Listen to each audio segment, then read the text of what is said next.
ख्वाबों की ईद गुजर चुकी है और ये ख्वाबों की ईद ही कहा जाता है क्योंकि ईद पर गोश्त खाने और ख्वाबें उड़ाने का जो सिलसिला है वो ईद के बाद भी कई दिन तक जारी रहता है और कई दिन तक ब्रेकफास्ट, हमारा लंच, डिनर्स में गोश्त से बनी हुई जो डिशेज़ है ना वही हमारे खुराक का हिस्सा रहती है, हमारे दस्तरखान का हिस्सा बनती है, जो कि हमारी सेहत के लिए फ़ायदेमंद होने के बजाय नुकसानदेह साबित हो सकती हैं। और ख़ास तौर पर मैं कहूँगी जो फ्रीज़ किया हुआ गोश्त है वो मैदे समेत सेहत के कई मसाइल पैदा कर सकता है। तो ईद के बाद हमारे खाने पीने की रूटीन क्या होनी चाहिए, ईद के दौरान होने वाली जो बसियारखोरी के नुकसानदेह असरात है उनसे हम कैसे बच सकते हैं और फ्रीज़ किया हुआ गोश्त कितने अरसे तक इस्तेमाल किया जा सकता है और ताकि वो हमारी सेहत के लिए नुकसानदेह साबित ना हो, इस पर आज हम बात करेंगे। हमारे साथ इस वक्त मौजूद हैं अनम मंजूर हैं जो क्लिनिकल न्यूट्रिशनिस्ट हैं। अनम, मैं आपको वेलकम कहती हूँ जागो लाहौर में और जनाब आपको गुज़श्ता ईद मुबारक। कैसी हैं आप? मैं बिल्कुल ठीक ठाक, आपको भी गुज़श्ता ईद। और अनम, ये ख्वाबों की ईद थी, गोश्त की ईद है और ईद पे तो तीनों दिन तो ये चीज़ चल रही होती है गोश्त से बनी हुई डिशेज़, लेकिन ईद के बाद भी हफ्ता 2 हफ्ता यही ट्रेंड होता है हमारे घरों में। तो मुझे बताइए कि गोश्त का इस्तेमाल हमें कितना करना चाहिए ताकि वो हमारी सेहत के लिए नुकसानदेह साबित ना हो, फ़ायदेमंद? बिल्कुल मनीबा, बिल्कुल आपने सही कहा। ये पूरी ईद जो है ना, ईद के 3 दिन तो होते ही हैं, उसके बाद भी पूरा मंथ जो है ऑलमोस्ट इसी तरह चलता है कि रोज़ ही गोश्त का इस्तेमाल किया जा रहा होता है। सबसे पहले तो इसमें इंपॉर्टेंट चीज़ है कि हमने देखते हैं कि गोश्त है किस चीज़ का, लाइक वो बीफ है, मटन है, यानी बकरे का गोश्त है, गाय का गोश्त है, ऊँट का गोश्त है। पहले तो इंपॉर्टेंट चीज़ ये है कि वो हमें आइडेंटिफाई करें कि वो किस चीज़ का गोश्त है। ठीक है। फिर बात आ जाती है कि वो किस पार्ट का गोश्त है। अगर आप जो भी जानवर आपने ज़िबा किया, जो जिसकी भी आपने कुर्बानी की, वो किस पार्ट का गोश्त ज़्यादा इस्तेमाल किया जा रहा है। जैसा कि वो गोश्त है या वो जो हमारे ऑर्गन मीट होते हैं, जैसे कलेजी वगैरह हो गए, निहारी है, बोंग पाई, इन चीज़ों का इस्तेमाल भी उतना ही किया जा रहा होता है। फिर गोश्त भी होता है, तो वो चीज़ें, क्योंकि हर पार्ट में फ़ैट कंटेंट डिफरेंट होता है।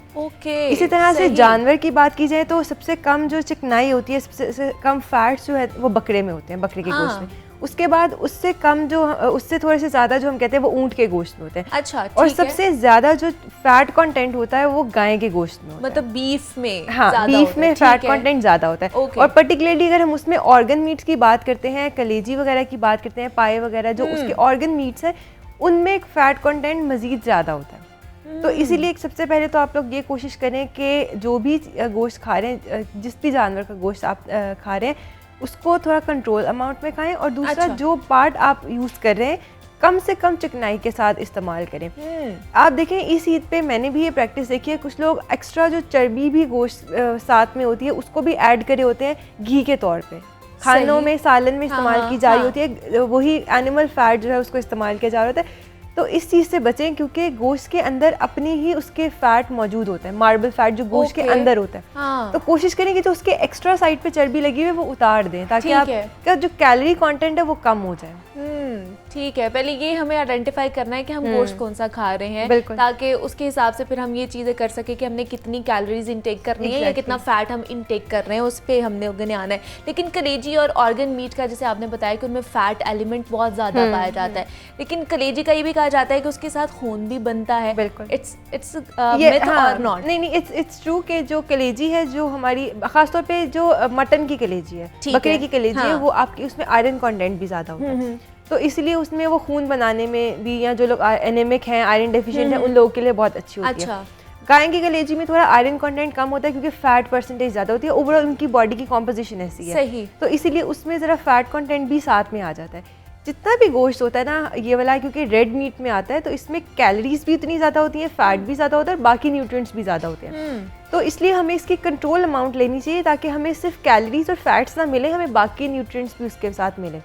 और सबसे इंपॉर्टेंट चीज़ मुनीबा इसमें यह है कि इसमें टाइमिंग्स बहुत इंपॉर्टेंट है। अच्छा, जो आपका रेड मीट होता है ना, चाहे बीफ है, मटन है, चाहे वो कैमल मीट है, कोई भी मीट है, ये जो रेड मीट की कैटेगरी में आते हैं, इनके डाइजेशन प्रोसेस जो थोड़ा स्लो होता है, ये डाइजेस्ट होने में टाइम लेते हैं। तो कोशिश करें कि आपका जो मील का टाइमिंग्स है, एक मील का दूसरी मील से एटलीस्ट 6 आवर्स का गैप होना चाहिए।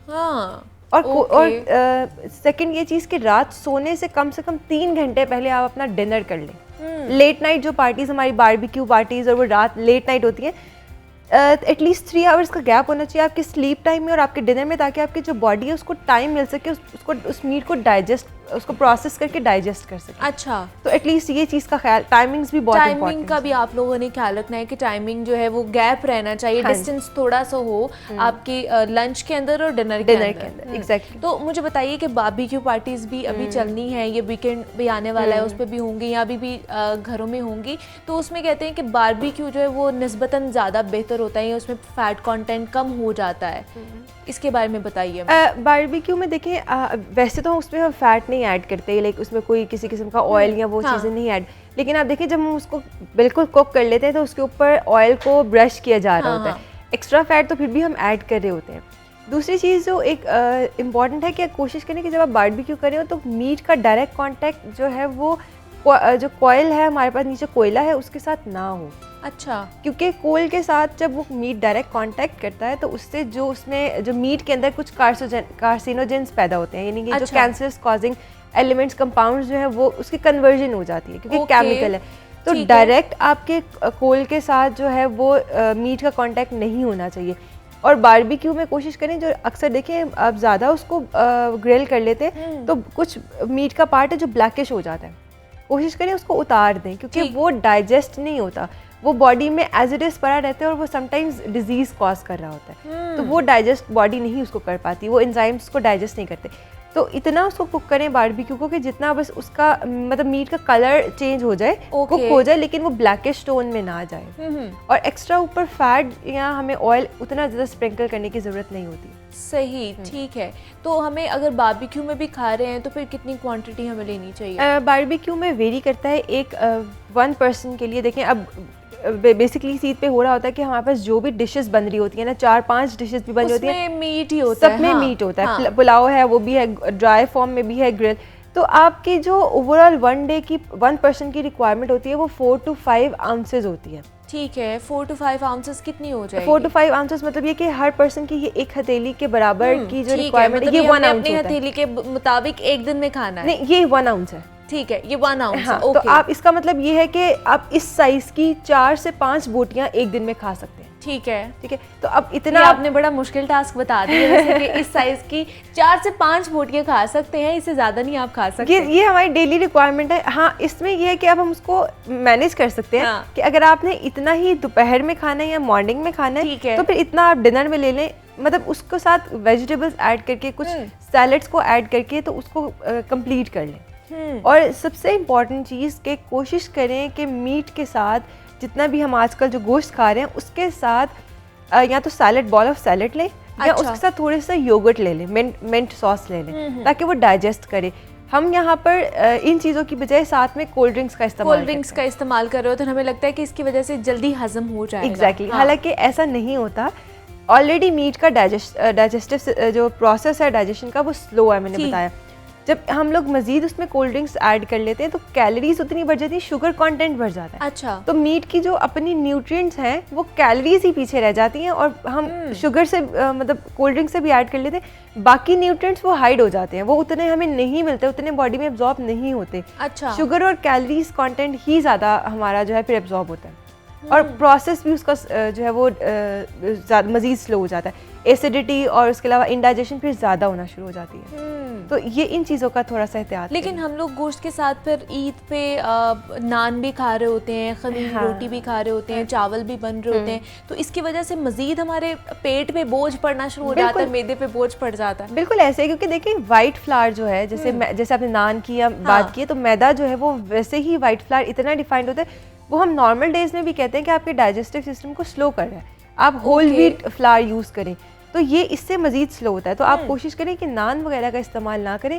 ड्राई फॉर्म में गोश्त अगर आप जैसे खा रहे हैं बारबेक्यू में या ग्रिल फॉर्म में तो उसको खाली आप एंजॉय कर लें, साथ बॉल ऑफ सैलड ले लें ताकि फाइबर जाएगा तो डाइजेशन जो है वो थोड़ी सी अच्छी हो। और इससे फिर बाद में आप देखें कि बहुत सारे पेशेंट्स को कॉन्स्टिपेशन का, इंडाइजेशन का, एसिडिटी कॉमन हो जाती है ईद के बाद। ये प्रॉब्लम्स हॉस्पिटल्स में बहुत ज़्यादा आना शुरू हो जाते हैं। तो हम थोड़ी सी अगर ईद पे एहतियात कर लें, अच्छे तरीके से एंजॉय कर सकते हैं अपनी ईद को, ताकि अपनी साथ में सेहत का भी अच्छा सा ख्याल रखा जाए। सेहत का भी ख्याल रखें।